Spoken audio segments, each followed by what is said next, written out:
Can you see that sailboat's mast leaning to the right there? It's a sunken sailboat out there.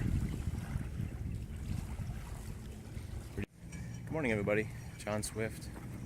Hope you had a good weekend. I'm on Ken Thompson Park today, near the water again. Shooting some time lapses of this ocean view to use for like little that they call B-roll in video. The video where you're not talking, you can have like a little cutaway shot. It's really pretty. Unfortunately, there's no clouds, and it looks really good in time lapse when you can have clouds, because if the wind's blowing, you can see the clouds moving really fast. And if you don't know what a time lapse is a sped up shot basically of water or traffic or something like that. So I wanted to talk a little bit about the barbecue Saturday.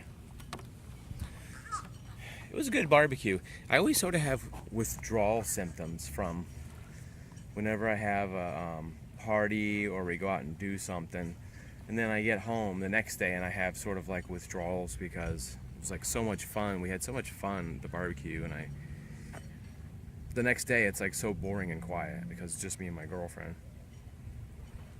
And you had such a fun time talking to people you haven't seen, and it was bittersweet because a lot of people showed up that I haven't seen in a long time. Some people, it's probably been 20 to 30 years since I've seen them, which is cool.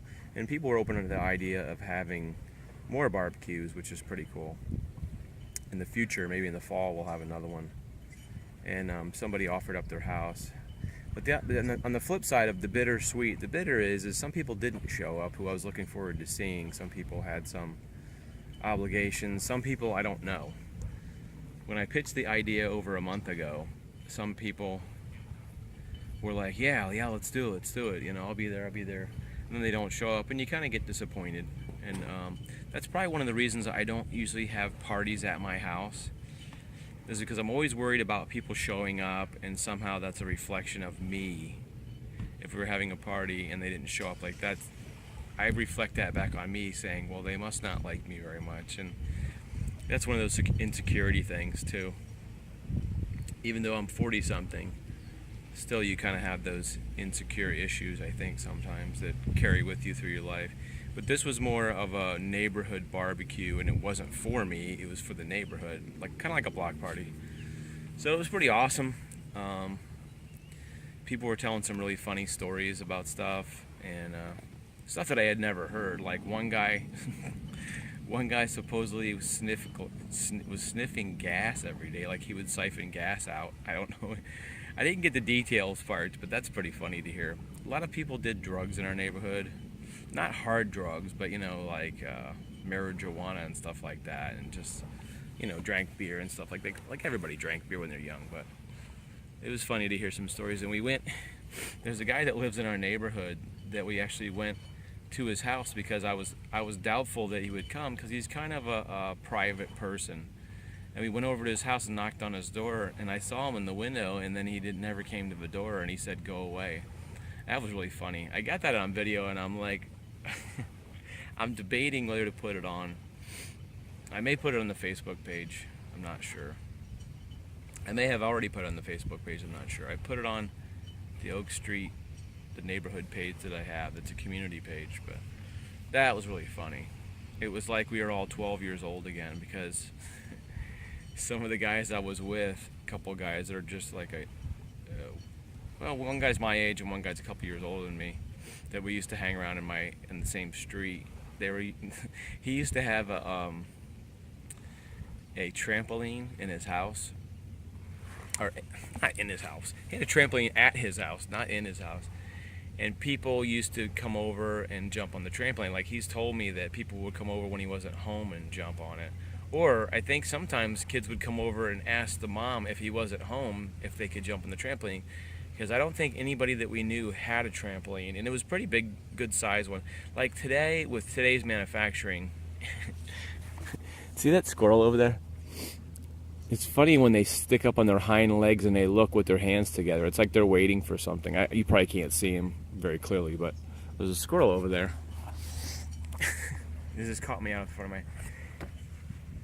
Yeah, today, by today's technology, you can buy a trampoline for like $70, but back in the day, it was probably even more expensive than that.